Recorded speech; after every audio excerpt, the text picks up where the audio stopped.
Hi అండి. Welcome back to my channel my daily vlogs. నేనైతే ఇక్కడ మీకు సింపుల్గా ఆలు టమాటా కర్రీ అండి, చపాతీలోకి కానీ అన్నంలోకి కానీ చాలా టేస్ట్గా ఉండిద్ది.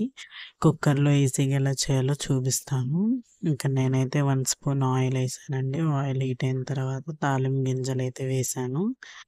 ఆవాలు, జీలకర్ర, మినపప్పు, ఎండుమిర్చి అయితే వేయాలండి. తాలింపు వేగిన తర్వాత కరివేపాకు, ఉల్లిపాయలు కూడా లైట్గా ఫ్రై అనివ్వాలి. ఈ టమాటాలో ఏంటంటే మన స్కిన్కి కానీ చాలా మంచిదండి, హెయిర్కి కూడా. ఇందులో B1, B3 ఉంటాయి. అలాగే ఫేస్కి రాసుకున్నా సరే ఇందులో పిగ్మెంటేషన్ అని పోతుంది. విటమిన్ ఏ, సి అనేవి కూడా ఉంటాయండి ఇందులో. హెల్త్కి కూడా చాలా మంచిది. అలాగే టేస్ట్ కూడా బాగుంటుందండి చపాతీలోకి కర్రీ. డెఫినెట్గా ట్రై చేయండి. ఇప్పుడు ఉల్లిపాయలు లైట్గా ఫ్రై అయిన తర్వాత బంగాళదుంపలు 2 చిన్నగా కట్ చేసుకొని అయితే వేసుకొని ఇవి కూడా లైట్గా ఫ్రై అవనివ్వాలండి. ఫ్రై అయిన తర్వాత కట్ చేసుకున్న టమాటాలు అయితే వేయాలండి. బంగాళదుంపల్ని ఒక 5 మినిట్స్ అయితే ఫ్రై చేయండి. నేను ఇంగ్రీడియంట్స్ అన్ని డిస్క్రిప్షన్లో రాస్తానండి, ఒకసారి చెక్ చేయండి. ఈ టమాటాల్లో అయితే క్యాలరీస్ అనేవి లోగా ఉంటాయండి. వెయిట్ లాస్ కూడా హెల్ప్ అవుతుంది. అలాగే దీన్ని సాలడ్స్లో కూడా యాడ్ చేసుకోవచ్చు.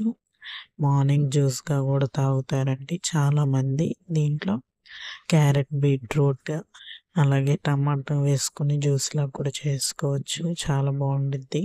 అలాగే ఇందులో ఈ కర్రీలో కొద్దిగా ఉప్పు అలాగే చిటికెడు పసుపు అయితే యాడ్ చేసుకోండి.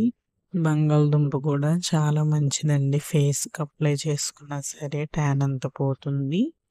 దీన్ని లైట్గా తురిమి అందులో ఉన్న జ్యూస్లో కొద్దిగా శనగపిండి వేసుకొని పసుపు యాడ్ చేసుకొని ఫేస్కి కూడా రాసుకోవచ్చు.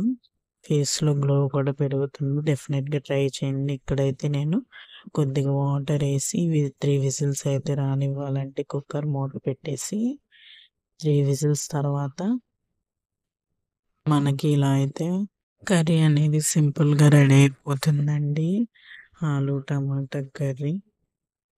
ఇప్పుడు ఒక 10 మినిట్స్ హై ఫ్లేమ్లో పెట్టి వాటర్ అంతా ఇంకిపోయిన తర్వాత కొంచెం వాటర్ ఉన్నప్పుడు 1/2 స్పూన్ కారం అయితే యాడ్ చేయండి. నేను ఆలు మసాలా కర్రీ కూడా చేశాను. ఎవరైనా చెక్ చేయకపోతే వీడియో డిస్క్రిప్షన్లో ఇస్తాను, ఒకసారి చెక్ చేయండి. ఒక 5 మినిట్స్ తర్వాత రెడీ అయిపోతుందండి. ఈ వీడియో మీకు నచ్చినట్టయితే లైక్ చేయండి, షేర్ చేయండి అండ్ మన ఛానల్ని సబ్స్క్రైబ్ చేసుకోండి. మీకు ఏమైనా రెసిపీస్ కావాలంటే కమెంట్ చేయండి. మరొక మంచి రెసిపీతో మళ్ళీ కలుద్దాం. Okay, thank you, bye.